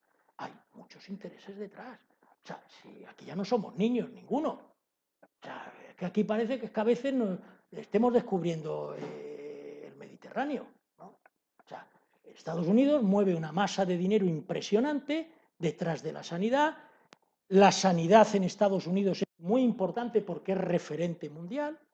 Tiene compañías que son prácticamente únicas, con productos farmacéuticos o diagnósticos con patentes que tienen en propiedad, es decir, mueve un dinero no solamente en Estados Unidos, sino en el mundo entero, importantísimo. Entonces, ahí se juega un partido en serio. ¿Cómo va a acabar ese partido? Pues no lo sé, pero mientras haya una sociedad dividida, es decir, no haya una mayoría clara que quiera un cambio en un sentido u otro, pues estaremos en este ten con ten. No se me ocurre otra cosa, ¿no? Te traslado varias preguntas que nos hacen desde YouTube. Pregunta Mercedes Rodríguez, ¿a qué se debe tan bajo precio de los medicamentos principalmente? Bueno, es lo que he explicado. En España, como en Francia, Francia tiene un precio de los medicamentos prácticamente tan bajo como España, quizá más. Es decir, insisto, cuando tú produces un bien y tienes un único cliente, quien tiene el poder de negociación es el cliente. Entonces, si usted quiere vender en el sistema público sanitario, el precio de su producto es este. Es un precio negociado. Habéis visto claramente la negociación del gobierno de España o de la administración central con el tema de los medicamentos de la hepatitis C.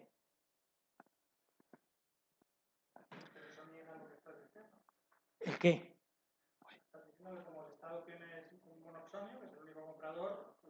Claro, lo que ocurre es que tú, ibuprofeno, tienes varios. Cuando tienes un producto que es único, las tornas cambian. Si es que esto es mercado puro. Es decir, claro, es que bueno, no, lo que me refería es que habéis visto que llevan meses negociando el precio, porque los otros tampoco pueden venir aquí y decir, este es el precio lo pondrá el Estado, pero los otros tienen la voluntad de vender o no vender. En otras palabras, si usted quiere vender aquí, el precio es este, pues no vendo. Algunos de los medicamentos que ya estamos consumiendo en España vienen de la India. Es lo que he dicho antes. O sea, si un medicamento vale menos que un paquete de pipas, un medicamento que lleva 40 cápsulas, los blister, la caja y el prospecto, vale menos que un paquete de pipas, o el de las pipas se está forrando, o sea, se está hinchando de ganar dinero, o el del medicamento, en fin, yo preferiría gastarme 2,5 euros. Si ahora vamos a acabar para traer medicamentos de mercados no regulados y no supervisados por la Agencia Europea del Medicamento o por la FDA en Estados Unidos o por la Agencia Japonesa de Medicamentos, que son las 3 autoridades fiables en el mundo, pues... Claro, es un mercado no regulado. Te traslado más preguntas de YouTube. Pregunta Rafael Navarro, ¿privatizaría por completo la sanidad? ¿Qué opinas sobre la marea blanca? ¿Por qué tiene tanta repercusión mediática? Bueno, yo no me atrevería a decir que quiero privatizar la sanidad. Yo lo que me atrevo a decir es que la sanidad debe ser de calidad. Y para que una sanidad sea de calidad, tiene que ser absolutamente transparente en sus datos. Yo no distingo entre sanidad pública o privada en el sentido al que me voy a referir. Para mí hay buena sanidad o mala sanidad. Lo mismo que no distingo entre gestión pública o privada. Hay buena gestión o mala gestión. Y desde luego es un derecho como ciudadano conocer con absoluta exactitud los datos. Los ciudadanos tenemos derecho a una sanidad pública más transparente que la que tenemos. Pregunta Javier Pérez Bódalo, ¿cómo podemos explicarle a un pobre los beneficios del sistema privado o semiprivado, teniendo en cuenta que ahora mismo lo tiene todo cubierto, pero la mayor parte del coste se lo pagan terceros. Pero es que es lógico, o sea, una sociedad no puede desentenderse de los más necesitados. No, es que no sé si estoy entendiendo. La pregunta es, ¿cómo le puedes explicar a una persona que no tiene muchos recursos y que ahora mismo el sistema sanitario le cubre todo y traslada a terceros el coste de ese servicio, ¿cómo le puedes vender un sistema sanitario privado o semiprivado versus el sistema público? ¿Cómo? Es que yo no propongo eso ni se me pasa por la cabeza. O sea, decir que la gente no tenga derecho a un seguro sanitario, claro que tiene derecho a un... O sea, la pregunta es, ¿cómo vendes a una persona que ahora mismo tiene cubierto todo un sistema pues más privado? No, más privado no. O sea, lo que yo he tratado de transmitir aquí, no sé si con acierto o no acierto, es que cada uno se haga cargo de lo que pueda hacerse cargo.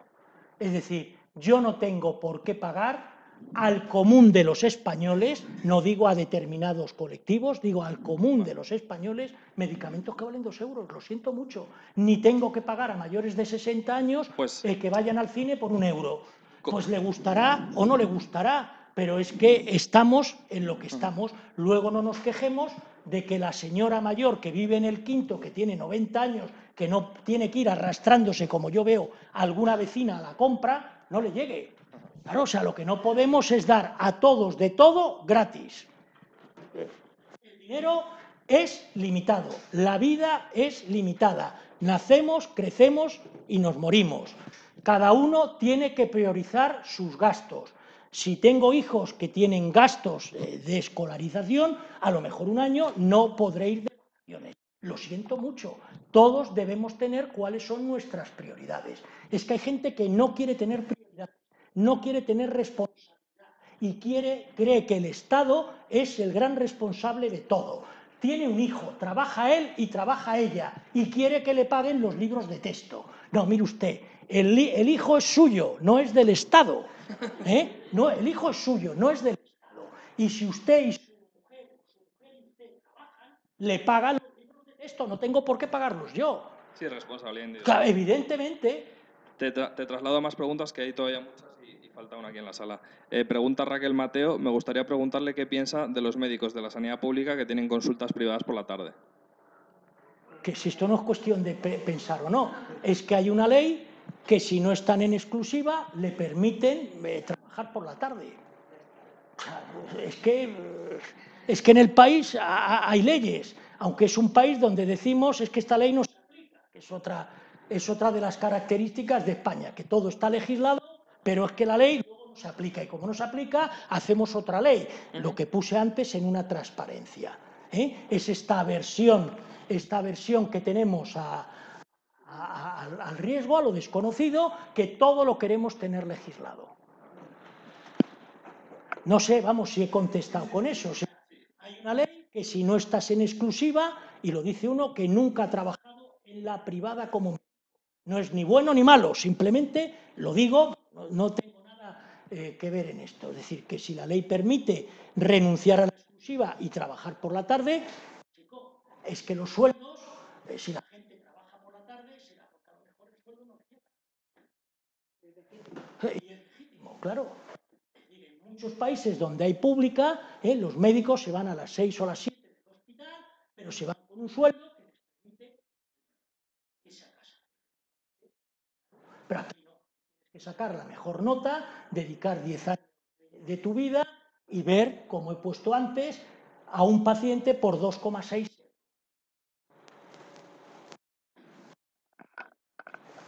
Me ha encantado la conferencia porque he buscado a veces datos, porque claro, la información que se recibe de la prensa no te da datos, es una información que te dan y aquí lo he visto claro. Mi pregunta es sus compañeros, o sea, si estas ideas que usted tiene claras, el resto de compañeros profesionales lo tienen así. O sea, que entienden que es necesario el copago, que entienden que es necesario hacerse responsables. Si el resto de compañeros de la medicina tienen esas ideas claras y si no es así, si no se siente comprendido, o sea, algo falla ahí. Hombre, de todo hay en la viña del Señor, pero vivimos nuevamente en un país que se llama España. Entonces, la conversación que yo puedo tener con un compañero de la máquina de café, puede decir, no es lo mismo